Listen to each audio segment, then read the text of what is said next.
కానీ మన party line 50% reservation సామాజిక న్యాయం చేయాలని ఉంది.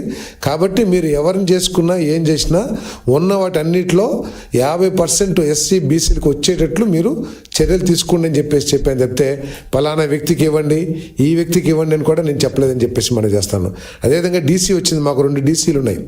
ఒక డీసీ వాళ్ళు వచ్చారు, వస్తే నేను ఒకటే చెప్పాను, దాంట్లో నేను చెప్పేది ఏముంది బ్రదర్, అందరూ నాకు కోసం పనిచేశారు, నేను ఒక పేరు నేను చెప్పలేను.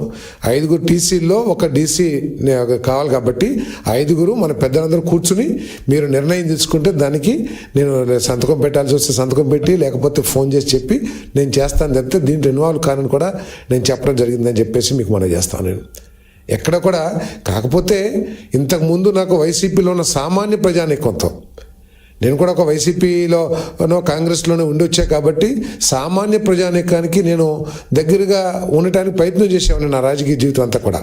ఆ సంబంధాల్ని నేను మన పార్టీ బలోపేతం చేయడానికి నేను కృషి చేస్తానని చెప్తే, మొన్న కూడా జగ్గేపేట వెళ్ళాను నేను.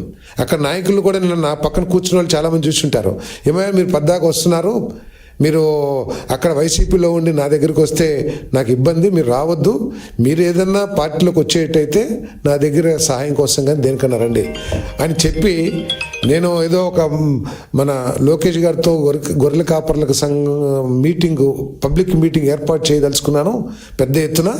దాంట్లో మీరందరూ చేరతానంటేనే మీరు రండి అని చెప్పేసి కూడా అంత ఖరాఖండిగా ఉండే వ్యక్తిని అని చెప్పేసి కూడా నేను మనం చేస్తాను. నేను కాకపోతే బలోపేతం చేయటం కోసం ఇంతకుముందు ఉన్న వాళ్ళని ఇటు నేను మన పార్టీలోకి తీసుకొచ్చి రాబోయే లోకల్ బాడీ ఎలక్షన్లో కానీ లేకపోతే ఇంకా అన్ని చోట్ల కూడా తెలుగుదేశం పార్టీ జెండా ఎగరవేయాలనేదే నా లక్ష్యం తప్పితే ఎక్కడ కూడా నాకు పాత పరిచయాలు ఉన్నాయి అది అని చెప్పేసి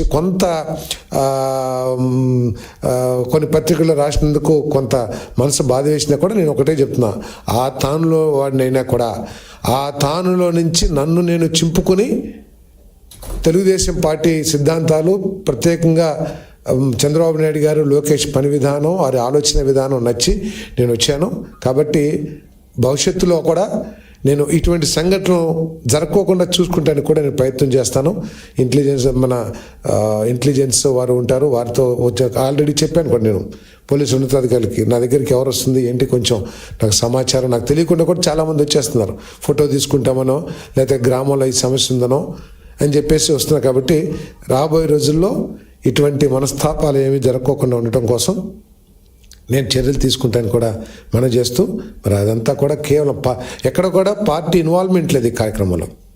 ఎక్కడ కూడా పార్టీ మండల ప్రెసిడెంటో లేకపోతే నియోజకవర్గ ప్రెసిడెంటో మాజీ జెడ్పీటీసీలో ఎంపీటీసీలో ఎవరు కూడా దీంట్లో పార్టీ పరంగా ఇన్వాల్వ్ కాలేదనేది మాత్రం దయచేసి గుర్తించమని చెప్పేసి మనం చేస్తూ సరే.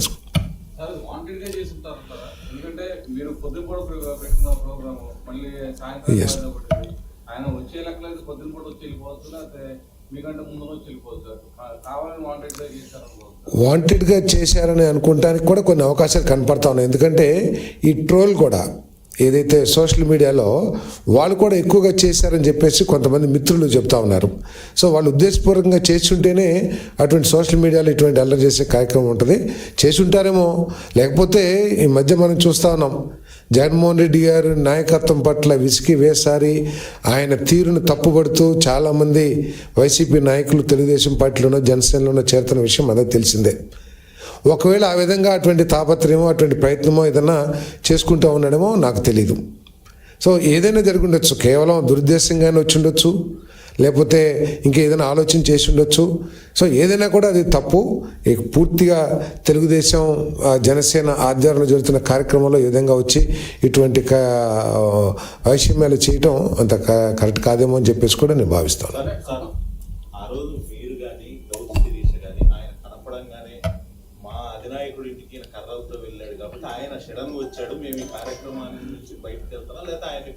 ఎస్ అంటే ఉండేదేమో ఉంటుందని నేను అనుకుంటున్నాను.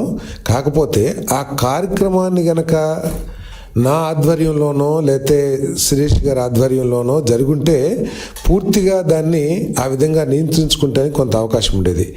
ఇది ఒక సామాజిక వర్గం పూర్తిగా సెంటిమెంట్తో చేస్తున్నారు కాబట్టి అక్కడ మేము ఏమి వివాదం చేసినా కూడా కొంత వాళ్ళు మనస్తాపం చెందే అవకాశం ఉంది అనే ఆలోచన కొంచెం మాలో కలిగింది. కాకపోతే మీరు చెప్పింది కూడా ఆలోచన చేయాల్సింది, బట్ అది అనుకోకుండా అన్ఇంటెన్షనల్గా జరిగిన విషయం అని చెప్పేసి మనం చేస్తాం.